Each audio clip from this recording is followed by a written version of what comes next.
All right, mga ka-plastic. And this is me again, Big Sue, right back at it again with another content.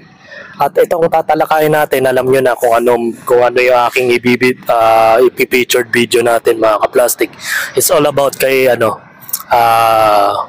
kay Pio Balbuena na nakikipag-alitan na ngayon kay Makagago at the same time kay TPC nga pala.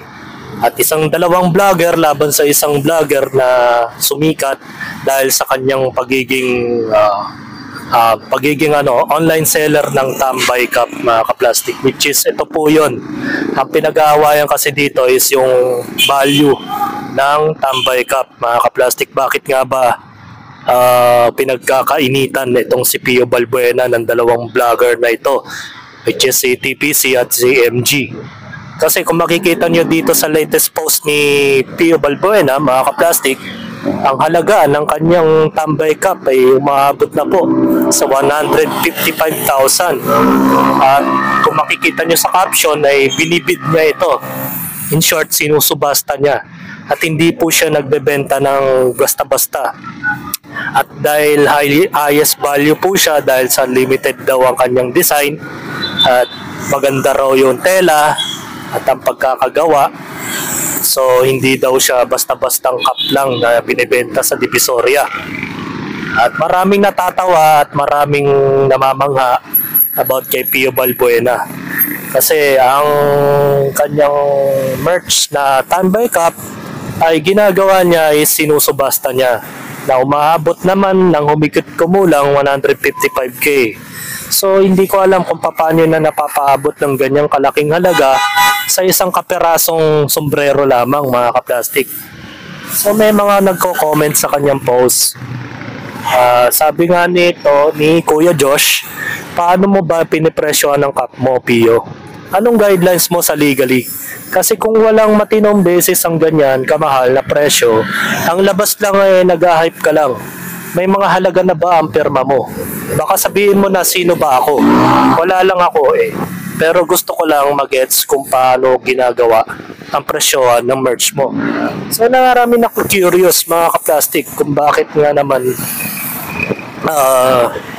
ganun kalaki ang halaga ng kanyang Tambay Cup. Bagamat yung mga design ng kanyang sombrero ay kinopya lang naman niya sa mga sikat na merch.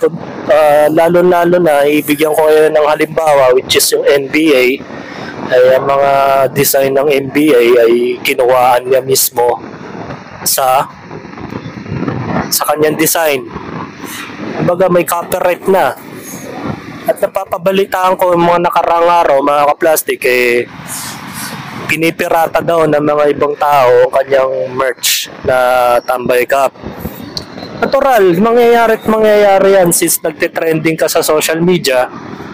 Talagang merong tendency na may mamimirata sa'yo, kahit nga yung mga sikat na damit ng ibang mga player like NBA, mga jersey, pinipirata ng mga Muslim, kaya pinipirata ng mga ukay-ukay. So yan talaga mangyayari. Since hindi nila afford yung ganong halaga, talagang maghanap silang ng way para makabili ng mas mura na kamukha ng iyong replika. So nagtataka yung karamihan bakit umaabot sa punto na ganyang kamahal ang halaga ng kanyang merch. Diba? Samantalang nanggagaya lang naman siya ng disenyo mula sa ibang bansa. Even yung mga hip-hop o yung mga hip-hop merch na nakita ko sa kanyang mga merch na ginayahan ay galing din sa ibang bansa, yung mga design. Pasalamat nga siya, hindi umaabot sa Amerika yung kanyang pangongopya kasi pwede siyang makasuhan ng plagiarism o copyright infringement. Hindi ang copyright infringement ay hindi para sa video lang, mga ka-plastic. Yung copyright infringement pwede rin sa trademark ng inyong logo ng mga kumpanya, the same time sa mga design ng mga damit at iba pa. Doon nagkakaroon ng copyright infringement, lalo na kung binili na po yung patent o yung logo. So panoorin natin yung ibang opinion ng mga vlogger tungkol sa away ni TPC at ni Pio Balbuena, mga kaplastic.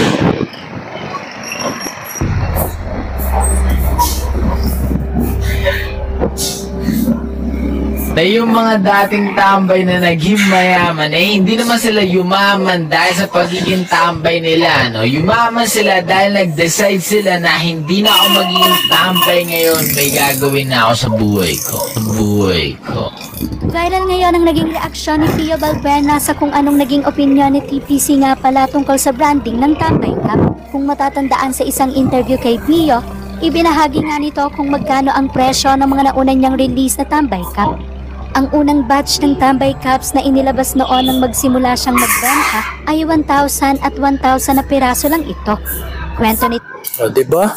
1,000 lang ang dati niyang pagbebenta ng Tambay Cup. Primera klase pa lang, primera pa lang siya na nagbebenta sa mundo ng selling. Ay gano'n na kaagad yung halaga ng kanyang sombrero.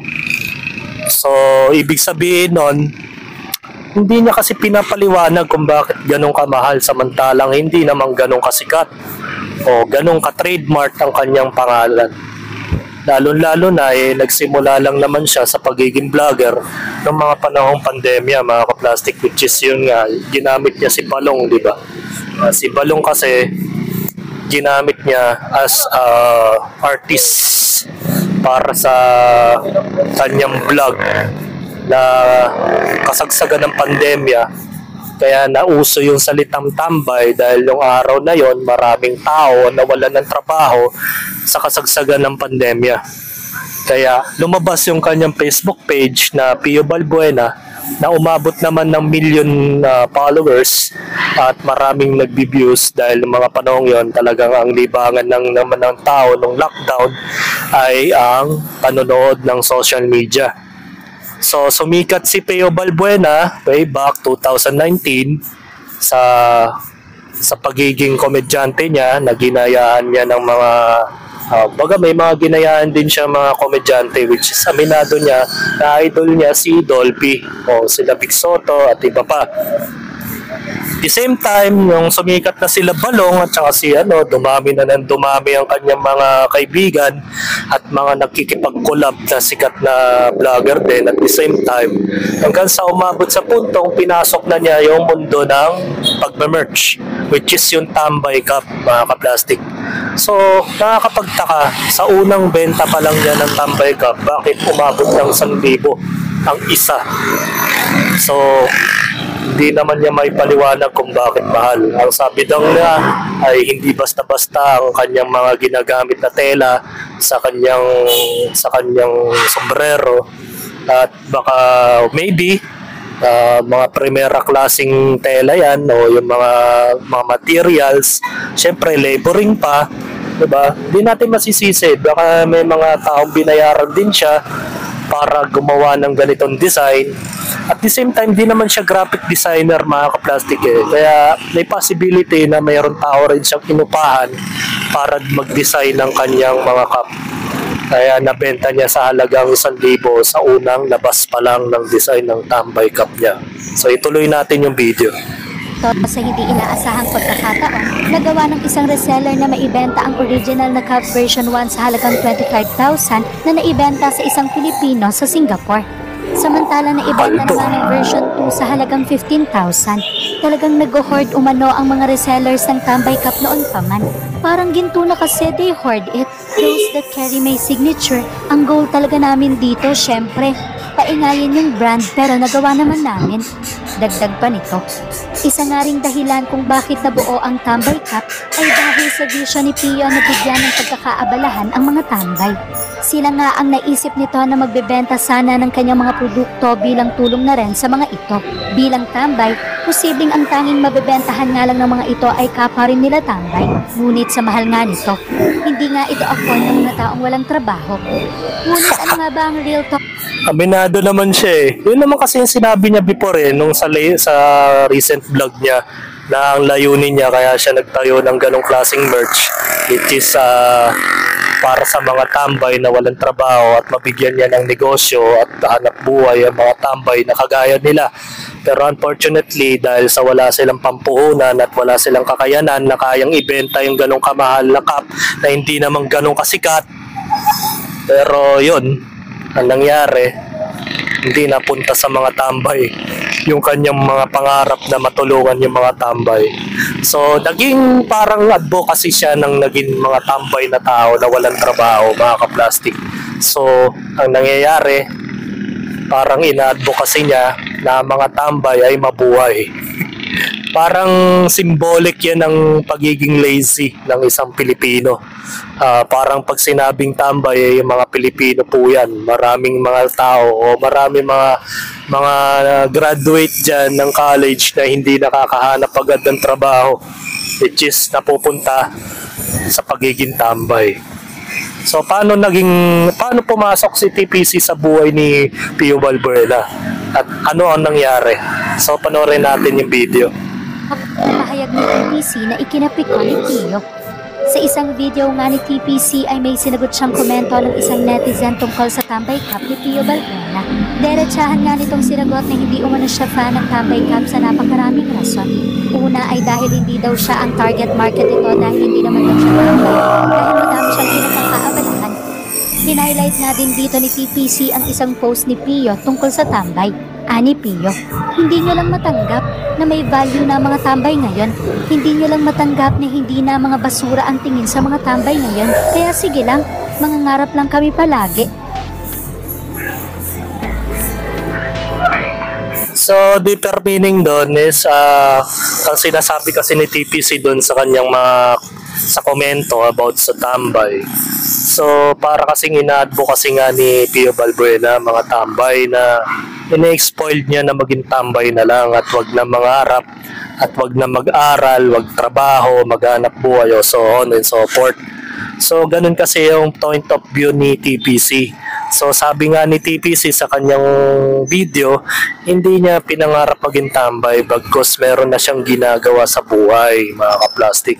So, hindi niya kailangan sumuot ng ganitong klaseng cap na parang nagiging proud ka pa sa sarili mo na ikaw ay isang tambay lamang na walang ginagawa at nagiging pabigat ka sa pamilya mo. Yan yung deeper meaning ni TPC, mga kaplastics, na ikinainis ni Pio Balbuena na parang siyempre na-open siya na parang minamata daw yung kanyang pagkatao bilang isang tambay na sumasenso bigla, pero wala naman siyang pinaasenso na kapwa-tambay, mga kaplastik dahil aminado siya na mga kapwa-tambay niya na kinuhaan niya na empleyado hindi rin tumagal dahil na ang hirap ibenta ang kanyang sombrero na pagkamahal-mahal, mga kaplastik. Mas mahal pa siya sa FMCC shirt ni Francis Magalona. Diba, mga kaplastik, samantala yung t-shirt ni Francis Magalona mabibili nyo lang sa halagang 600. Meron ka ng original shirt, diba? Samantala yan, cup pa lang yan, 1,000 na. At ngayon at tumataas pa ang value sa hindi malamang dahilan, mga kaplastik. So panoorin natin yung video. Sagot naman ni TPC, actually basura pa din ang tingin sa mga tambay kung literal na tambay sila ngayon sa puntong to ng buhay nila. Kaya rin daw hindi fan si TPC ng Tambay Cup dahil hindi rin niya gustong nire-represent ng salitang tambay. Natatawa rin daw si TPC ng mga tambay ang target market ni Pio, ngunit ang mahal ng Tambay Cup. Para sa akin lang ang brand na ito ay nakakatawa, ani TPC. Sa video nga na ito ni TPC ay nagkomento nga si Pio. Sagot niya, excuse me, pakiulit nga yung basura pa din yung tambay. Para kang hindi naging tambay dati niya na nangarap, never ka naging tambay sa buong buhay mo. May mga tambay pa din na biktima ng sistema at walang oportunidad. Minsan kasi nagiging entitled na yung mga kagaya mo, lalo na at nasa malamig na kwarto at masarap na buhay ka na din ngayon. Pakiayos lang din yung basura pa din ng tambay kapag walang ginagawa. Hindi ba pwedeng may pangarap sila pero wala silang oportunidad? Ang tinutukoy lang naman ni TPC doon, hindi yung mga taong tambay, mga kaplastik, which is yung sinasabing basura, yung kanyang produkto na hindi naman kayang i-afford ng mga tambay yung kanyang sombrero mga ka-plastic. So hindi nilalait ni TPC yung mga tambay na tao. Ang nilalait ni TPC yung sombrero na pinopromote ni Pio Balbuena na hindi mabili-bili ng taong bayan dahil nga magkamahal-mahal. At hindi mo malaman kung bakit nga naging mahal ang value ng kanyang produkto. Diba?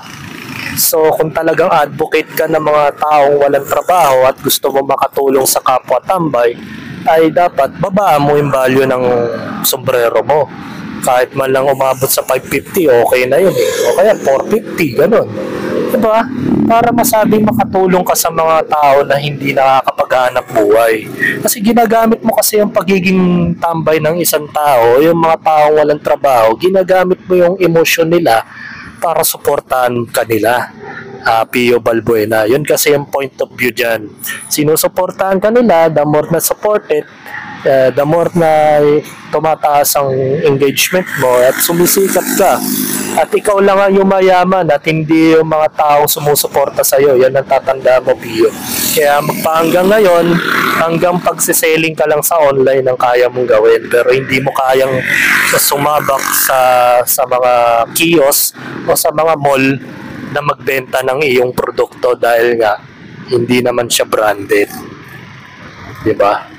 In short, si TPC, ang layunin lang naman niya is ayaw niya na advocate ang pagiging tambay dahil nga hindi nakakatuwa ang maging tambay mga ka-plastic sa hirap ng buhay ngayon.